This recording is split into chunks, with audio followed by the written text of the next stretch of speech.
But if you're a wholesaler, you want to get started, start building that investor list, that buyer's list, ASAP. And what are the, from wholesaling, what are the things that you liked about wholesaling? What do you recommend to people just getting started? What I loved about wholesaling is that it's faster income, right? The deals are typically, they turn around in 30 days or less, most of them. Right. So, and to this day, I think about the deal that we did. Remember the one time Mike and I, we wholesaled you a deal, and it was a 2-property package. And we thought we were getting one wholesale fee of $5,000. You sent us a check for 10. Yep. And we're like, whoa, well, you overpaid us. And you're like, no, it was 5 per property. Right. So, I mean, that was $10,000 within, I think, a few weeks. Right. And I think that also cemented our bond. I'm like, hey, this is a guy of integrity. And, we continue our relationship and business from there. But I mean, depending on the wholesale fee, that could happen in a couple of weeks, maybe 30 days. So the quick return, of income and getting the deal closed is what I loved about it.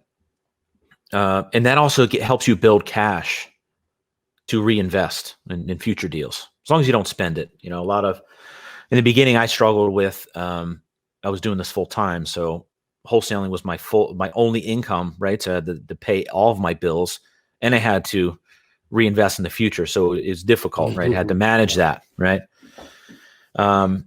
So getting started, I mean, if we're talking about wholesaling, it's really going to the RIAs, building the buyer's list, and just be on the lookout for good deals and throwing out offers. That's the key.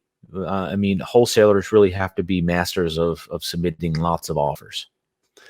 Yeah, I think everything generally in life is a numbers game, right? Even, whenever you're doing acquisitions or meeting people, you have to meet, every 100 people, you meet a couple friends out of the 100 people that you stay in touch with. And deal wise, you might put out 100 offers, you get a couple under contract.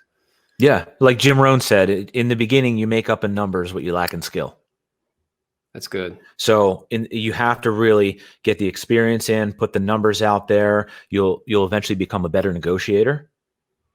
What helped me win a lot of wholesale deals in the beginning was just building lots of rapport, with the sellers. I loved hearing their story, right? If I go walk through a property and let's say it's the house has been in the family for years, and there's some photos, right, on the mantle. Oh, wow, man, is that you guys when you were younger, right? Tell me about the house and the history. And I was genuinely curious about the people in their history. So I built that bond. So, and I remember several times sellers calling me back and saying, hey, Eric, your offer was less, but I'm going to take it because I liked you. That's awesome. So just being likable and genuinely interested is awesome too.